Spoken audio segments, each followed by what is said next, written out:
आज की क्लास में आप सबका बहुत बहुत स्वागत है।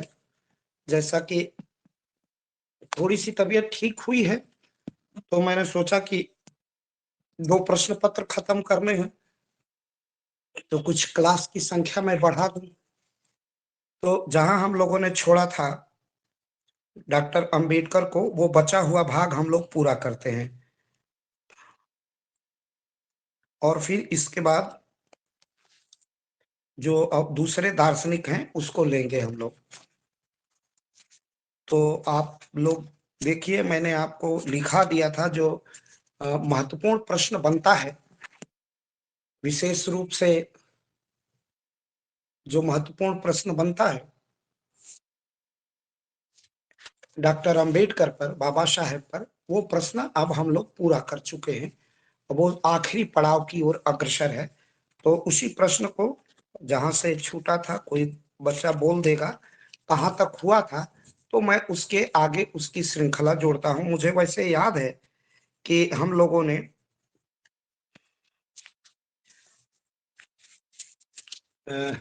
कहाँ तक देखा था डॉक्टर अंबेडकर को।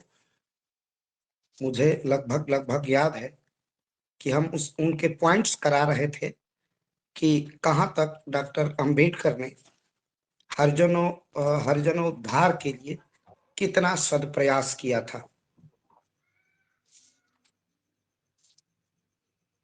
उसके पॉइंट्स थे, एक बार कृपया हमें बता देंगे।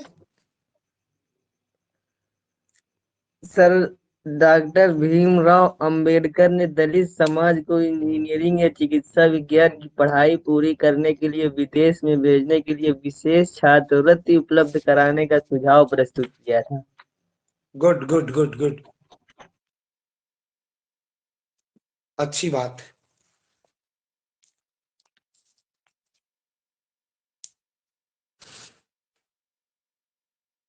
यहाँ तक हम लोगों ने तो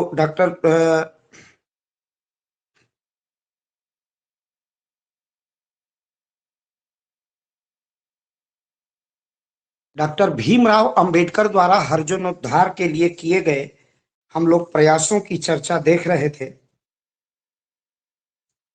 कि डॉक्टर अंबेडकर ने क्या क्या इस दिशा में व्यापक प्रचार प्रसार किया था, वो क्या उनका योगदान था, किस दिशा में वो बढ़ना चाहते थे, और विशेष रूप से दलितोद्धार के लिए, इस वंचित वर्ग के लिए उनके की इच्छाएं क्या थी। तो हम लोगों ने देखा था कि विदेश में इंजीनियरिंग की पढ़ाई करने के लिए जो छात्रवृत्ति की उपलब्धता थी, उसके विषय में वो तत्कालीन प्रशासन से, तत्कालीन सरकार से, औपनिवेशिक सरकार से अपना प्रतिवेदन प्रस्तुत कर रहे थे।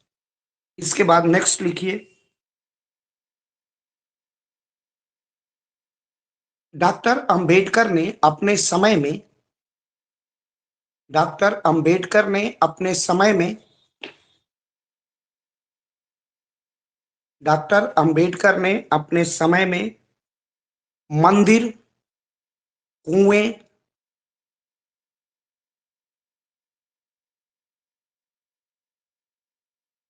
मंदिर, कुएं तथा तालाब तालाब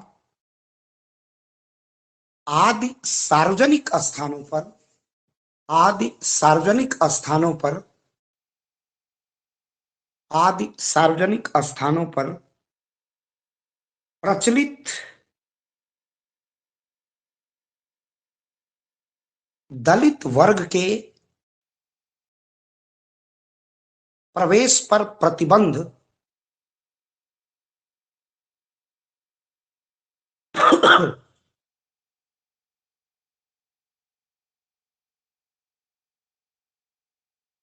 प्रतिबंध का डॉक्टर अंबेडकर ने डॉक्टर अंबेडकर ने दृढ़तापूर्वक प्रतिरोध किया।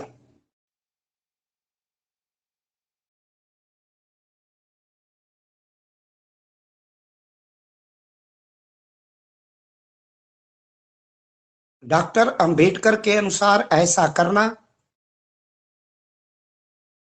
डॉक्टर अंबेडकर के अनुसार ऐसा करना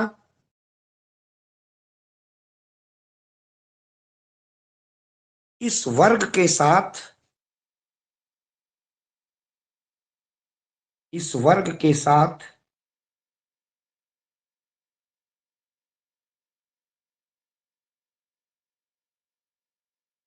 इस वर्ग के साथ घनघोर अन्याय है। इस वर्ग के साथ घनघोर अन्याय है। इस वर्ग के साथ घनघोर अन्याय है।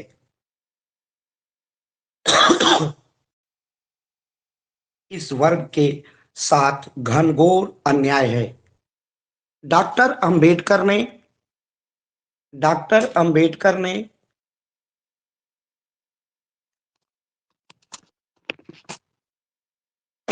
डॉक्टर अंबेडकर ने सार्वजनिक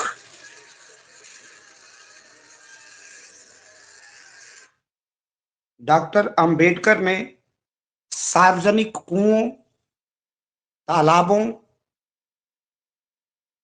डॉक्टर अंबेडकर ने सार्वजनिक कुओं, तालाबों, मंदिर में प्रवेश के लिए मंदिर में प्रवेश के लिए अनेक सत्याग्रह किए। अनेक सत्याग्रह किए। अनेक सत्याग्रह किए जिसमें अनेक सत्याग्रह किए जिसमें महाड़ सत्याग्रह का विशेष महत्व है। जिसमें महाड़ म हमें आ की मात्रा और अड़ जिसमें महाड़ सत्याग्रह का विशेष महत्व है।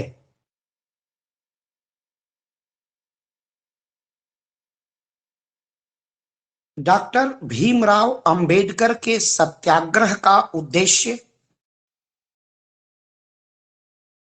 डॉक्टर भीमराव अंबेडकर के सत्याग्रह का उद्देश्य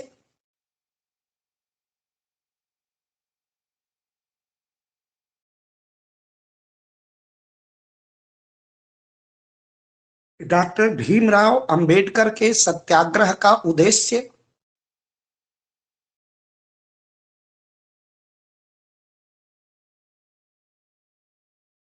दलित वर्ग का मंदिर में प्रवेश, तालाब और कुओं का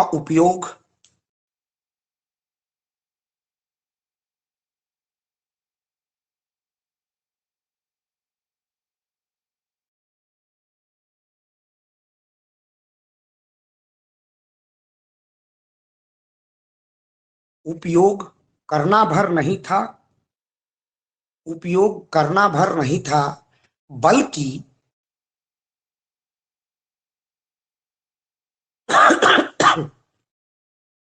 बल्कि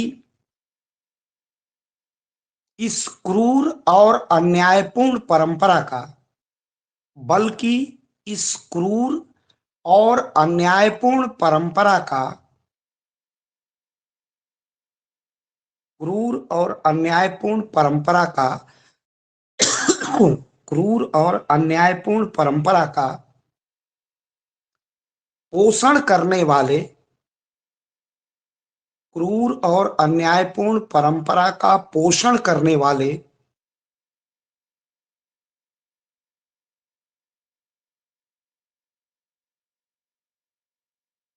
क्रूर और अन्यायपूर्ण परंपरा का पोषण करने वाले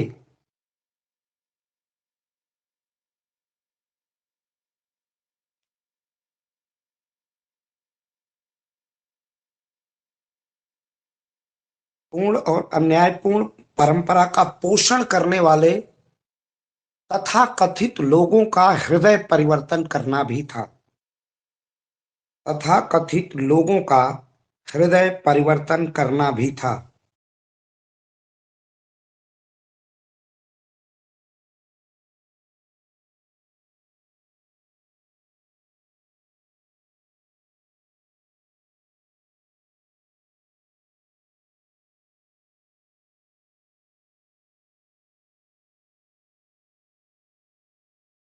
बल्कि तथाकथित लोगों का हृदय परिवर्तन करना भी था।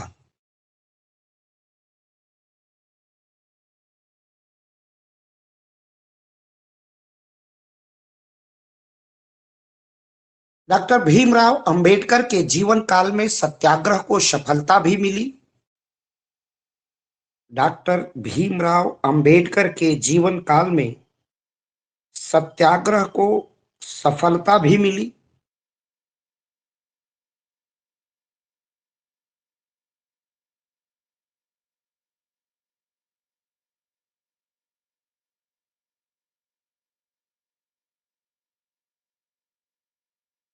डॉक्टर भीमराव अंबेडकर के सत्याग्रह को सफलता भी मिली तथा समाज में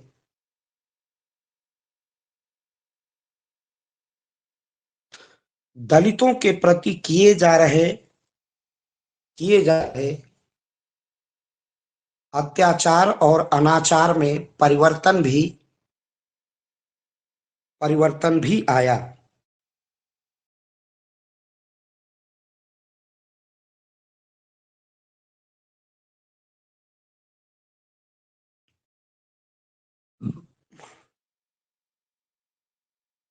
नेक्स्ट, ब्रिटिश काल में या औपनिवेशिक शासन काल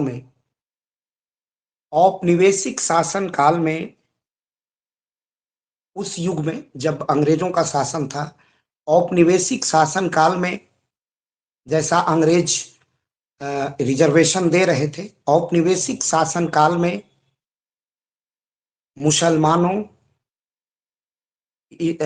मुसलमान, ईसाई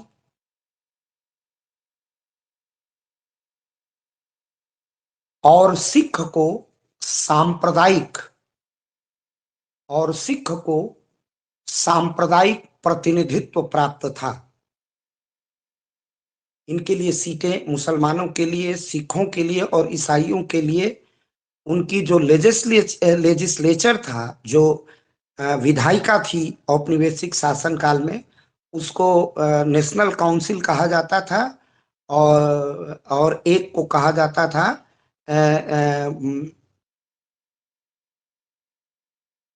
एक को परिषद कहा जाता था और एक को लेजिस्लेटिव सभाएं कहा जाता था।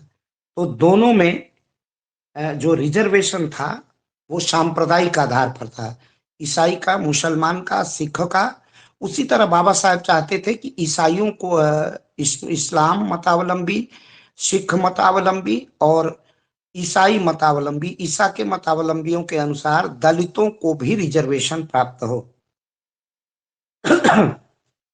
तो औपनिवेशिक शासन काल में मुसलमान, ईसाई और सिख को सांप्रदायिक प्रतिनिधित्व प्राप्त था।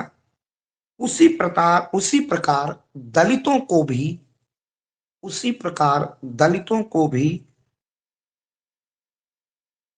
सांप्रदायिक प्रतिनिधित्व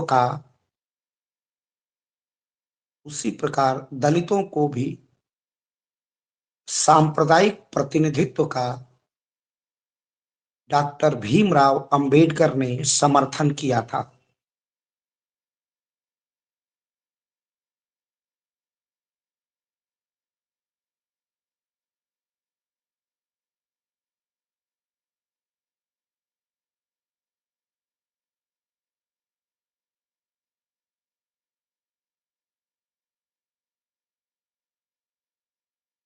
नेक्स्ट, दलित समाज के उत्थान के लिए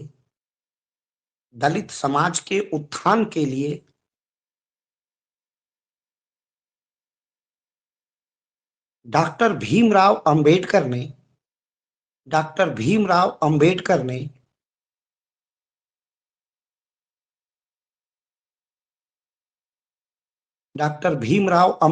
ने महत्वपूर्ण और निर्णायक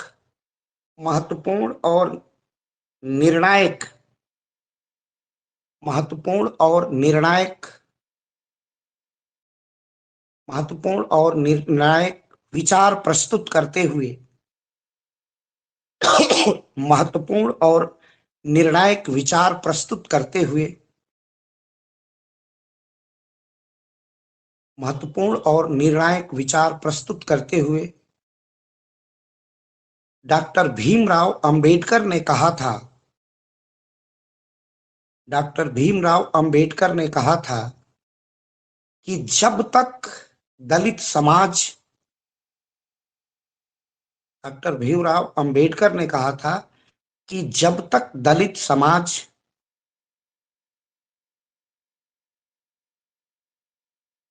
हिंदू समाज का अनिवार्य भाग है, हिंदू समाज का भाग है, हिंदू समाज का भाग है, तब तक हिंदू समाज का भाग है, तब तक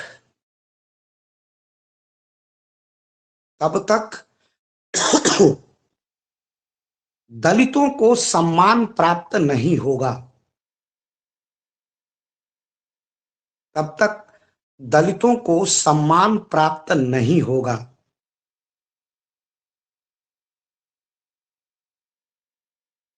तब तक दलितों को सम्मान प्राप्त नहीं होगा और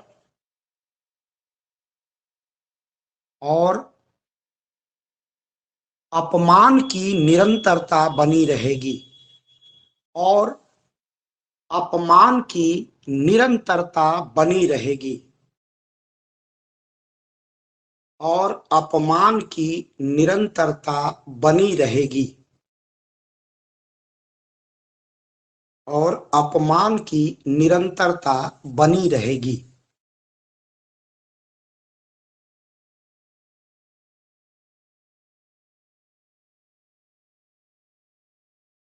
फलतः डॉक्टर भीमराव अंबेडकर ने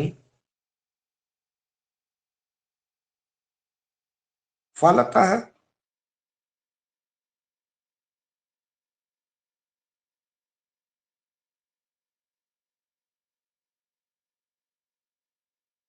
फलतः डॉक्टर भीमराव अंबेडकर ने दलित समाज को धर्म परिवर्तन का दलित समाज को धर्म परिवर्तन का दलित समाज को धर्म परिवर्तन का सुझाव प्रस्तुत किया था। दलित समाज को धर्म परिवर्तन का सुझाव प्रस्तुत किया था।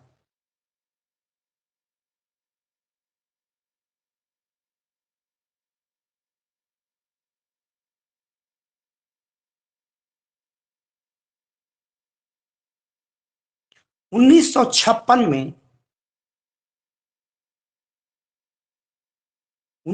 छप्पन में डॉक्टर भीमराव अंबेडकर ने 1956 में डॉक्टर भीमराव अंबेडकर ने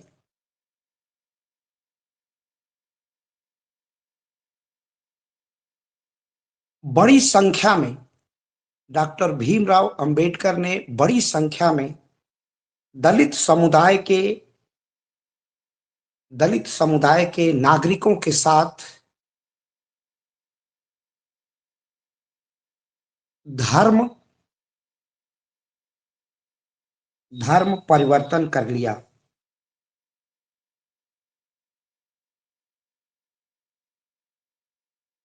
1956 में, आज ही जिस दिन हम लोग अपनी पाठ्यक्रम पढ़ रहे हैं, आज ही के दिन 6 दिसंबर को उनका अवसान हुआ था, जिसे बौद्ध धर्म में महापरिनिर्वाण कहते हैं।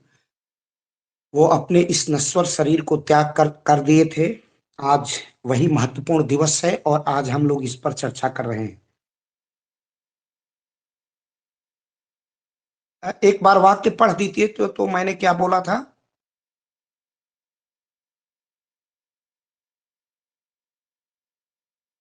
दलित समुदाय के नागरिकों के साथ धर्म परिवर्तन कर लिया।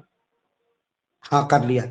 इस क्रम में यह तथ्य विशेष रूप से उल्लेखनीय है, इस क्रम में यह तथ्य विशेष रूप से उल्लेखनीय है, इस क्रम में यह तथ्य विशेष रूप से उल्लेखनीय है इस क्रम में यह तथ्य विशेष रूप से उल्लेखनीय है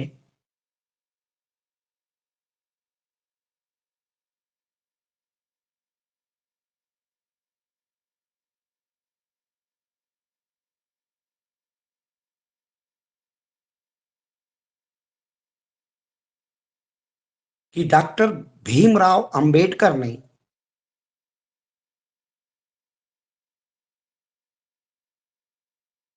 डॉक्टर भीमराव अंबेडकर ने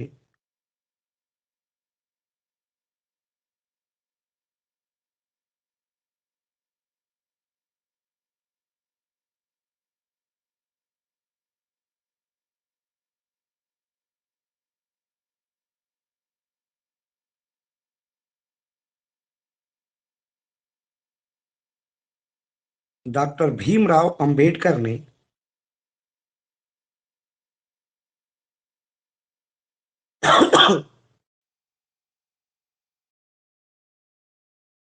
भारतवर्ष की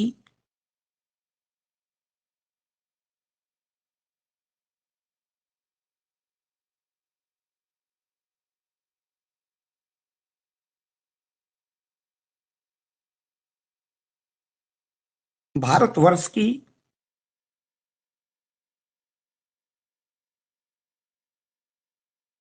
सांस्कृतिक परंपरा के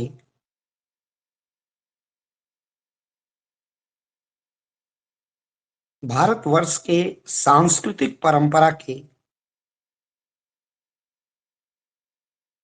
भारतवर्ष के सांस्कृतिक परंपरा के महत्वपूर्ण धर्म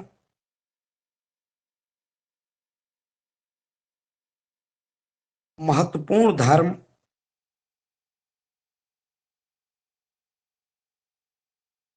बौद्ध धर्म को अंगीकार किया बौद्ध धर्म को अंगीकार किया जिसका जिसका वैचारिक अधिष्ठान अधिष्ठान माने जिसका वैचारिक आधार किसमें वो विश्वास करता है किसमें वो ट्रस्ट करता है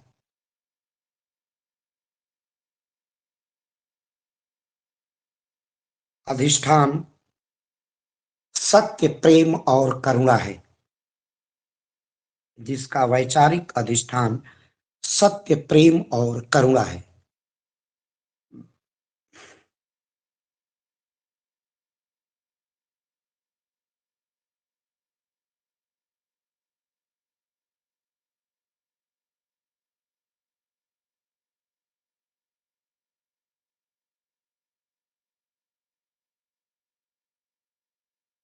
सत्य प्रेम और करुणा है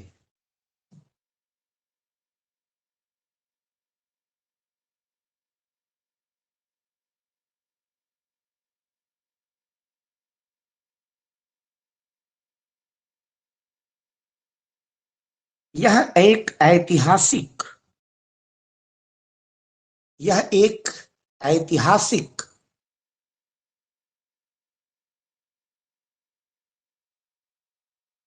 गवेषणा का या अन्वेषण का विषय है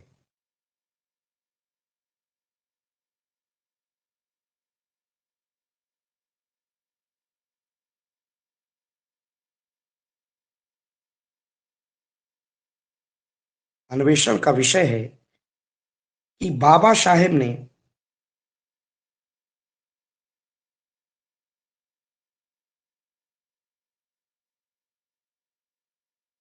बाबा साहेब ने किसी गैर भारतीय किसी गैर भारतीय धर्म के किसी गैर भारतीय धर्म के स्थान पर भारतीय धर्म को ही अंगीकार किया भारतीय धर्म को ही अंगीकार किया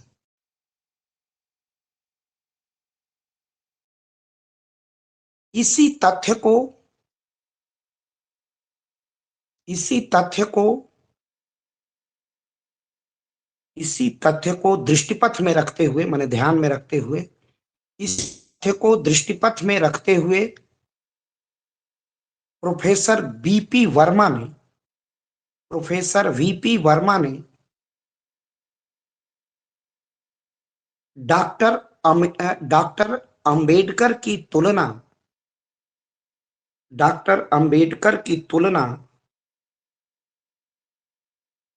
प्रसिद्ध प्रसिद्ध अमेरिकी निग्रो नेता प्रसिद्ध अमेरिकन निग्रो नेता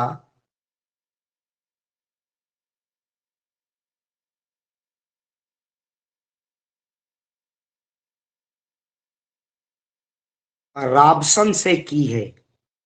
रॉबसन से की है।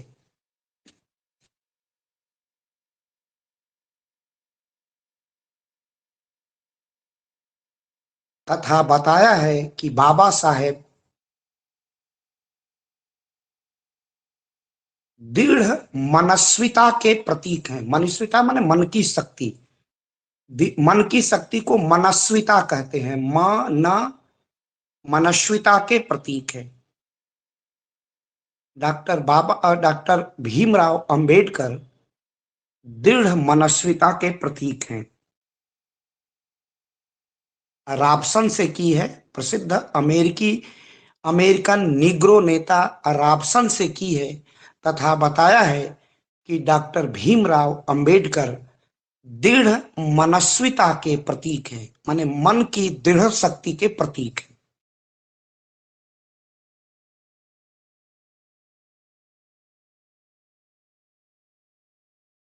पैराग्राफ चेंज करके डॉक्टर भीमराव अंबेडकर ने दलित समाज के उत्थान के लिए डॉक्टर भीमराव अंबेडकर ने दलित समाज के उत्थान के लिए अंतरजाति विवाह, कामा, धर्म परिवर्तन,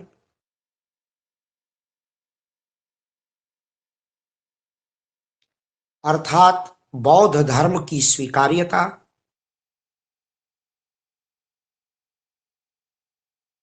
बौद्ध धर्म की स्वीकार्यता, कामा,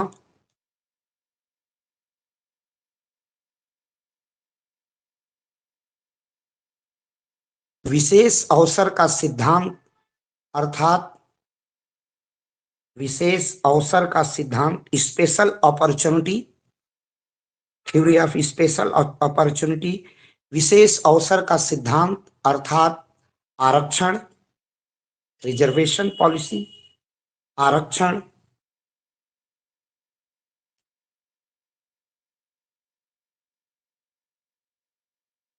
प्रशासन द्वारा शिक्षा का प्रबंधन, प्रशासन द्वारा शिक्षा का प्रबंधन,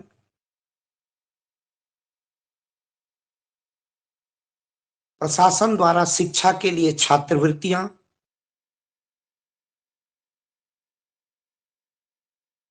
प्रशासन द्वारा शिक्षा के लिए छात्रवृत्ति,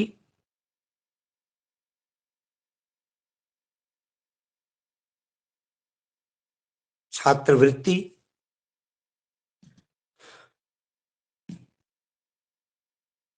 दलितों से हीन भावना के परित्याग, दलितों से हीन भावना के परित्याग का आग्रह,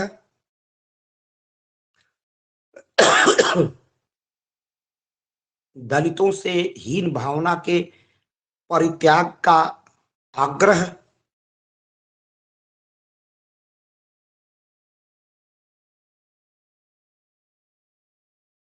दलित वर्ग के महिला एवं पुरुष के लिए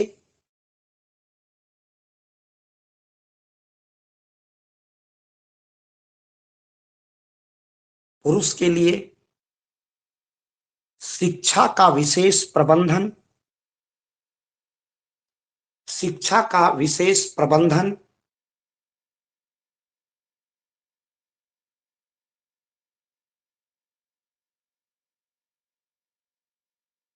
शिक्षा का विशेष प्रबंधन जिससे शिक्षा का विशेष प्रबंधन जिससे दलित वर्ग में, जिससे दलित समाज में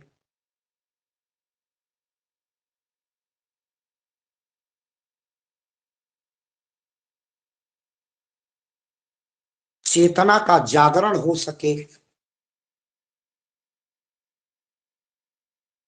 दलित वर्ग में चेतना का जागरण हो सके एवं चेतना का जागरण हो सके तथा यह वंचित वर्ग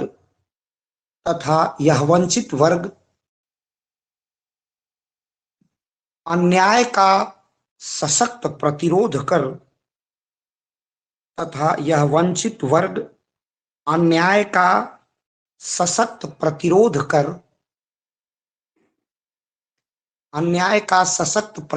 कर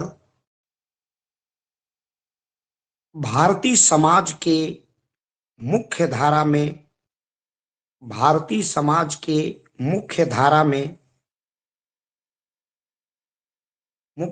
में सम्मिलित हो सके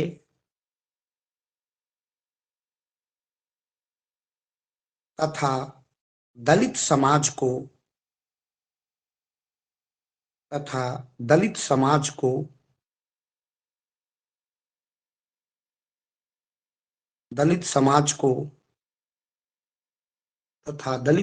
को गरिमापूर्ण जीवन प्राप्त हो सके।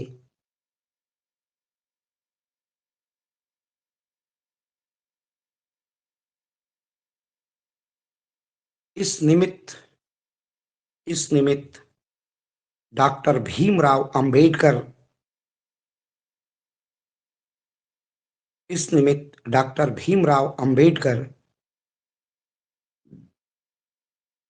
संघर्ष की निरंतरता के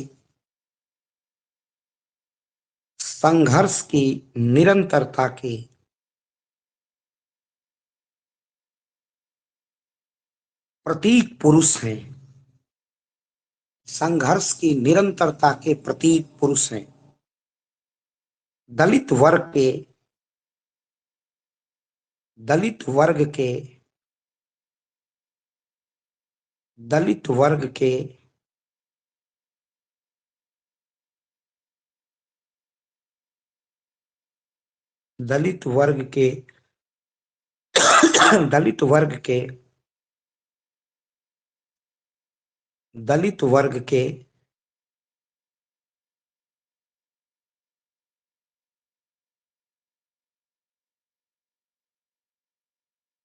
विधिक एवं संवैधानिक अधिकारों की उपलब्धता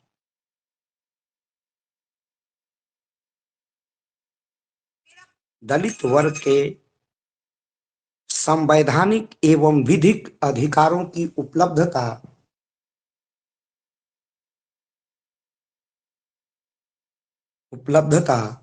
डॉक्टर भीमराव अंबेडकर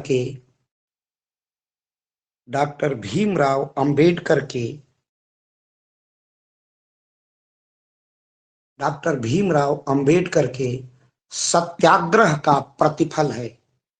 डॉक्टर भीमराव अंबेडकर के सत्याग्रह का प्रतिफल है।